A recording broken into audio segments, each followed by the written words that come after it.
Olá, tudo bem com você?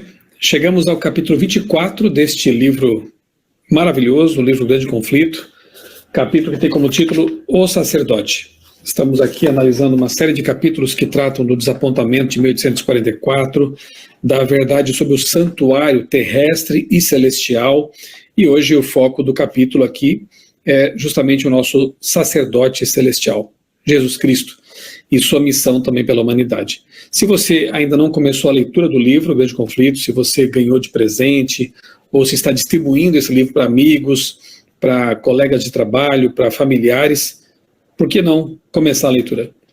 Convido você a conhecer a mensagem transformadora desse livro. Eu o li pela primeira vez uns 30 anos atrás, e realmente foi uma experiência maravilhosa. Aqui no meu canal eu postei recentemente um vídeo com uma entrevista que eu fiz com a advogada Lilian, era ateia, não cria em Deus, e com a leitura do livro O Grande Conflito, a vida dela foi transformada. Ela teve um sonho com esse livro, realmente é um testemunho muito bonito. Procure aqui no meu canal, a ateia sonha com o livro O Grande Conflito. Você vai se surpreender com esse testemunho. Fica aqui o convite, então, para que você leia, estude este livro, que já tem mais de 100 anos de publicação, de sua primeira edição. Aqui no meu canal também eu tenho gravado toda semana, mais ou menos toda semana aí, um resumo de cada capítulo. Se você perdeu os 23 vídeos anteriores, é só clicar aí na playlist O Grande Conflito, série O Grande Conflito, e você vai ter acesso a todos os vídeos que eu já gravei comentando cada capítulo do livro Grande Conflito, tá bom? Vamos lá então, vou ler aqui alguns trechos e comentar. Capítulo 24, O Sacerdote. O erro, que diz respeito ao desapontamento de 1844, como já vimos, o erro não estivera no cálculo dos períodos, mas no evento que aconteceria no fim das 2.300 tardes e manhãs, ou 2.300 anos proféticos, como já vimos, compreendidos entre 457 a.C., com o decreto de Artaxerxes, e finalizados ali em 1844, 22 de outubro, que é o dia do Yom Kippur celestial, o dia da expiação, quando a verdade do santuário começa a ser restaurada. Cristo não viera à terra, mas ao lugar santíssimo do templo celestial. Isso a gente vê em Daniel capítulo 7, verso 13, que diz assim: Eu estava olhando nas minhas visões de noite, e eis que vinha com as nuvens do céu, um como o filho do homem, não para a terra, mas dirigiu-se ao ancião de dias e o fizeram chegar até ele. Essa é a descrição do que aconteceu no santuário celestial em 1844, Jesus passando do lugar santo para o lugar santíssimo, na presença do ancião de dias, que é o próprio Deus Pai. Mais adiante ela diz assim: Assim entrarão ao Senhor ofertas com justiça, Malaquias 3, 2 e 3. Aqueles que estiverem vivos na terra, quando a intercessão de Cristo terminar, terão que comparecer diante de Deus sem mediador. Suas vestes devem ser imaculadas. Seu caráter precisa estar purificado do pecado pelo sangue aspergido. Pela graça de Deus e o próprio esforço diligente, caprichoso, esforçado, devem ser vencedores na batalha contra o mal. Olha que interessante aqui, né? Suas vestes, é um símbolo do caráter mesmo da pessoa, devem ser imaculadas. Seu caráter precisa estar purificado do pecado pelo sangue aspergido. Então, o que purifica o nosso caráter do pecado? O que nos torna santos neste mundo impuro? O sangue de Jesus. O sangue do Cordeiro, como diz Apocalipse. Então, a nossa vitória, a nossa purificação, a nossa santificação dependem de que o sangue de Cristo seja aplicado sobre nós. É uma obra que Jesus está realizando neste momento no santuário celestial, aplicando sobre aqueles que se arrependem e confessam os méritos de seu sangue derramado na cruz. Então, enquanto o juízo investigativo está em andamento no céu, neste momento, enquanto os pecados dos pecadores arrependidos são removidos do santuário, o povo de Deus na terra deve se envolver na obra especial de deixar o pecado de lado. Essa obra é apresentada na mensagem de Apocalipse 14. Quando essa atividade for concluída, os seguidores de Cristo estarão prontos para a sua vinda. Então, a igreja que nosso Senhor A igreja que nosso Senhor receber em sua vinda será sem mancha, nem ruga ou coisa semelhante, mas santa e inculpável, como diz Efésios 5:27, porque Jesus a terá purificado, terá removido as manchas do povo de Deus, porque eles confessaram seus pecados e foram perdoados. Pela graça de Deus e o próprio esforço diligente, ou seja, Jesus nos salva e depois de salvos, nós temos que fazer a nossa parte, que consiste em ler a Bíblia, ir à igreja, testemunhar do amor de Deus, do que Ele tem feito por nós, orar todos os dias. Esse esforço por manter nossa comunhão com Deus deve ser uma constante em nossa vida. Note que é dito sobre Jó que ele era um homem justo, íntegro e que se desviava do mal. Não bastava ser justo, íntegro, uma pessoa que foi salva pela graça de Cristo. Ele procurava também, com sua vontade santificada, desviar-se dos caminhos maus. Quando ele sabia que ia se deparar com algo que ia tentá-lo a cair ao pecado, ele passava longe daquilo. O caso de José também, um bom exemplo. O jovem José lá no Egito, ele sabia que em certo local, de alguma forma, haveria uma tentação ali preparada pela esposa de Potifar, e ele então se desviava, evitava aquilo ali. Então é conscientemente evitarmos, nos esforçarmos para viver uma vida santa, porque somos salvos pelo sangue de Cristo. Claro que esse esforço não tem nenhum mérito salvífico, mas nos ajuda nessa caminhada para nos mantermos no caminho da salvação. Mesmo que você acorde, quem sabe um dia sem vontade de orar, sem vontade de ler a Bíblia, faça isso. Faça esse esforço diligente, como diz Ellen White, para que você possa manter essa comunhão com Deus. Ok? A vinda de Cristo como sumo sacerdote ao lugar santíssimo para a purificação do santuário, a vinda do Filho do Homem ao ancião de dias e a vinda do Senhor ao seu templo, lá em Malaquias 3:1, são o mesmo evento. Isso também é representado pela chegada do noivo ao casamento na parábola das 10 virgens de Mateus 25. Ellen White aqui mostra os paralelos que há então entre Daniel 8:14, Daniel 7:13, Malaquias 3:1 e Mateus 25, eventos paralelos. A noiva representa a cidade santa, e as virgens que saem para encontrar o noivo são um símbolo da igreja. No Apocalipse, o povo de Deus é descrito como convidado das bodas. Se eles são convidados, não podem ser a noiva, porque a noiva é quem convida. A noiva e o Espírito convidam, venha. Cristo receberá do ancião de dias no céu a autoridade, glória e o reino, a Nova Jerusalém, a capital de seu reino, preparada como uma noiva adornada para seu marido, como está em Apocalipse 21, verso 2. Quando ele receber o seu reino, virá como Rei dos Reis e Senhor dos Senhores, resgatar seu povo, que comerá do banquete das bodas do Cordeiro. Vai ser a grande festa de casamento no céu, os remidos com o Cordeiro e a sua noiva.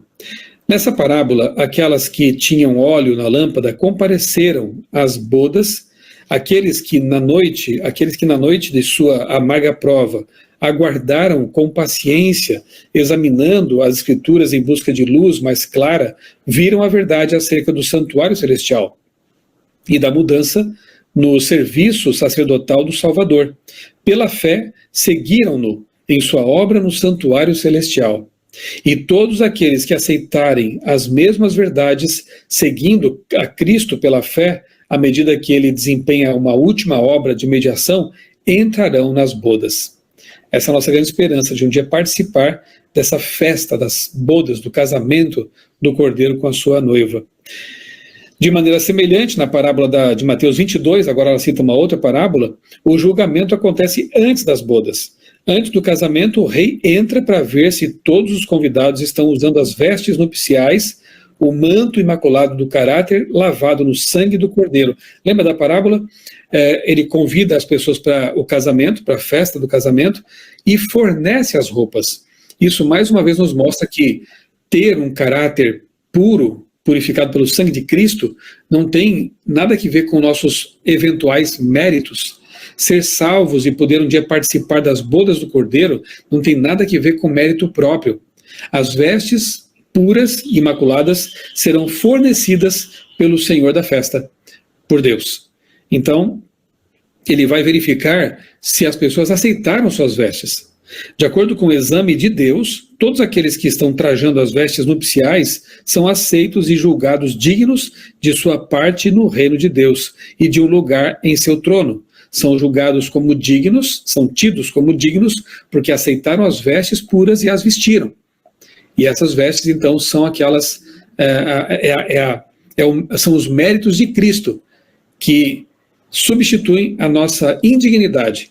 Jesus nos oferece seu sangue remidor e assume sobre si nossos pecados. Essa obra de exame do caráter corresponde ao juízo investigativo, a obra final no santuário do alto. Sim, é óbvio que se antes de as pessoas poderem ser aceitas na festa de casamento, é feita uma inspeção para ver se elas estão trajando as vestes puras da justiça de Cristo, isso quer dizer que essa inspeção, esse juízo, esse julgamento, acontece antes da festa. Portanto, antes da volta de Jesus. Então, antes de Jesus voltar para nos dar o galardão, vida eterna ou não, é preciso que haja um julgamento pré-advento, um juízo investigativo, um juízo anterior à volta de Jesus. Isso é muito claro na Bíblia. Ainda há uma porta aberta para o santuário celestial, onde Cristo ministra pelos pecadores. Sim, hoje ainda a porta está aberta e nós podemos entrar por ela. Veja, assim as pessoas conseguiam entender o significado das seguintes palavras de Cristo em Apocalipse, ditas especialmente para este tempo. Apocalipse 3, 7 e 8, que diz: estas são as palavras daquele que é santo e verdadeiro, que tem a chave de Davi. O que ele abre, ninguém pode fechar, e o que ele fecha, ninguém pode abrir. Eis que coloquei diante de você uma porta aberta que ninguém pode fechar.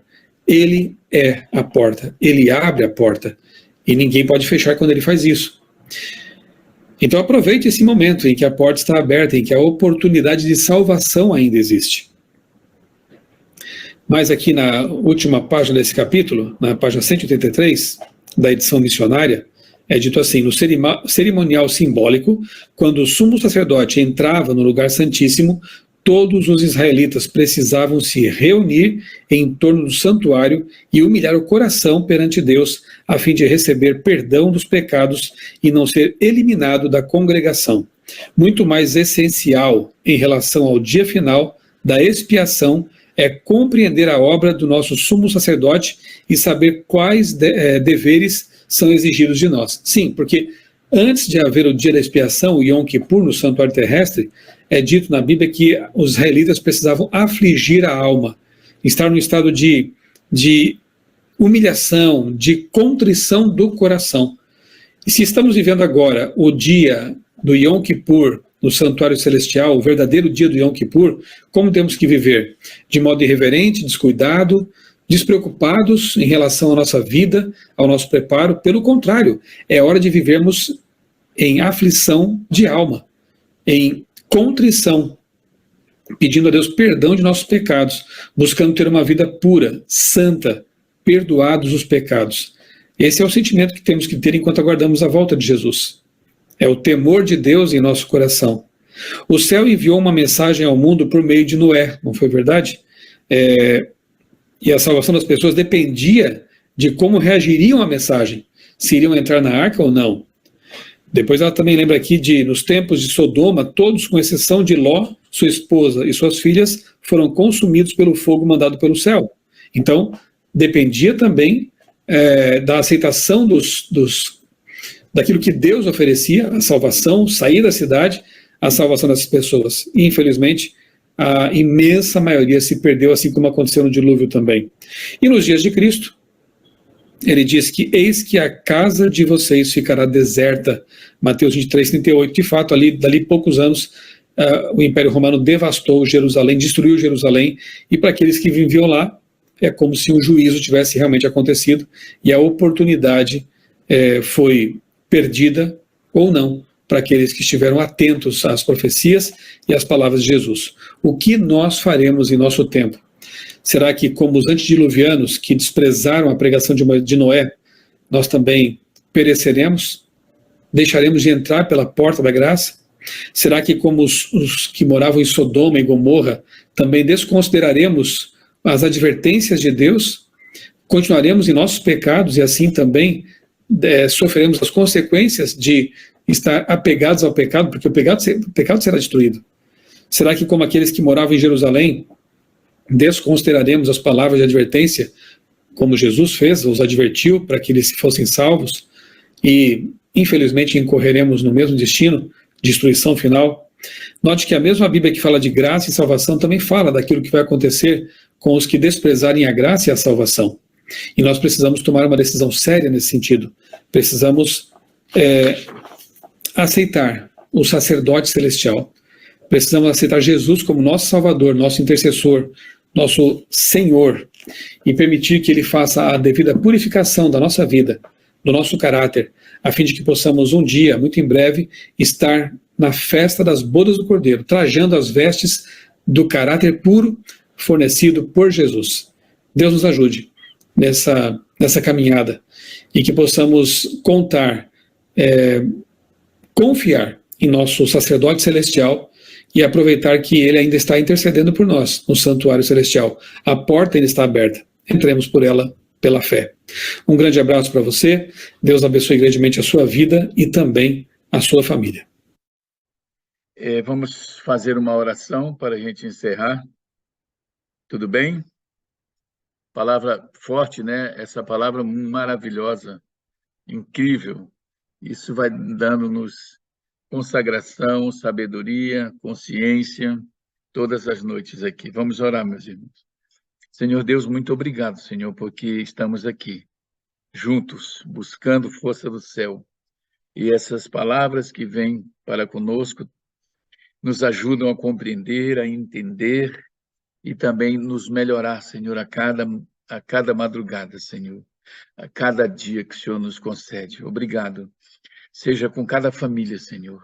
Cada um de nós temos problemas, temos uma história, e que o Senhor atenda, abençoe cada um, Senhor, segundo as nossas necessidades, no qual eu me incluo, também pedindo pela minha filha. E que Deus abençoe nosso dia, nossa semana, que seja de consagração e prosperidade, segundo a tua vontade, Senhor, em nome de Jesus. Amém. Amém.